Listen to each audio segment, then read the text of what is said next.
اس نے اللہ کی عزت کی قسم اٹھائی. قال فبعزتک لاغوینہم اجمعین الا عبادک منہم المخلصین. اللہ کی بارگاہ میں کھڑا ہو کر کہنے لگا اے اللہ مجھے تیری عزت کی قسم میں ضرور تیری مخلوق کو گمراہ کروں گا, میں انسانوں کو راہ مستقیم سے ہٹاؤں گا. الا عبادک منہم المخلصین, ہاں صرف وہ بندے بچ جائیں گے جو تیرے خالص بندے ہوں گے. اے اللہ تو نے مجھے اپنی بارگاہ سے مردود کر دیا, بھگا دیا, لیکن سن میری اب مہلت ہو گئی, قیامت تک میں زندہ رہوں گا. میں کروں گا کیا؟ لَأَقْعُدَنَّ لَهُمْ صِرَاطَكَ الْمُسْتَقِيمِ, میں ضرور تیرے بندوں کو صراط مستقیم سے بہکاؤں گا, تاک لگا کر بیٹھوں گا صراط مستقیم پر. جو لوگ راہ مستقیم پر چل رہے ہوں گے ان کو خراب کروں گا. کیسے کیسے؟ کہنے لگا ثُمَّ لَآتِيَنَّهُم مِّن بَيْنِ أَيْدِيهِمْ وَمِنْ خَلْفِهِمْ وَعَنْ أَيْمَانِهِمْ وَعَنْ شَمَائِلِهِمْ.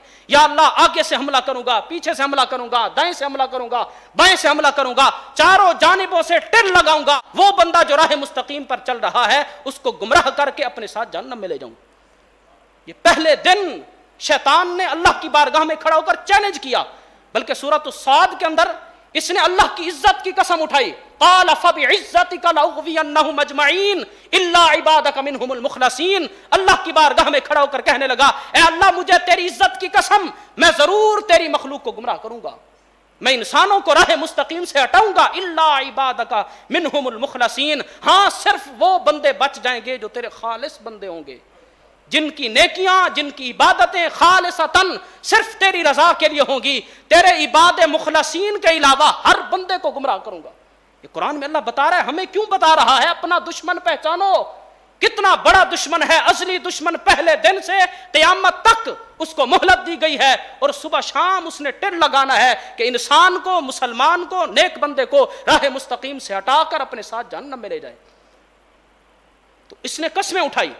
جب اس نے اللہ کی عزت کی قسم اٹھائی نا, تو قرآن کریم میں اللہ نے کیا فرمایا؟ قال فالحق والحق اقول, فرمایا تو نے حق بات کہی ہے اور میں رب بھی حق بات کہتا ہوں. لأملأن جہنم منک وممن تبعک منہم اجمعین. یہ قرآن ہے.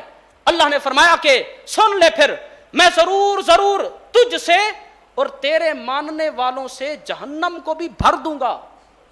فرمایا پھر لأملأن جہنم منک وَمِمَّن تَبِعَكَ مِنْهُمْ أَجْمَعِينَ. فرمایا جو لوگ تیرے پیچھے چلیں گے, تیری بات کو مانیں گے, رحمان کے راستے سے ہٹ جائیں گے, پھر سن لے اپنے ماننے والوں کو بھی بتا دینا لَأَمْلَأَنَّ جَهَنَّمَ, میں تم سے جہنم بھر دوں گا.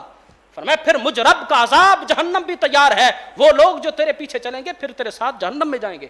تجھ کو بھی جہنم میں ڈالوں گا اور تیرے ماننے والوں کو بھی جہنم میں ڈالوں گا. یہ وعدہ اللہ نے قرآن میں کر رکھا ہے.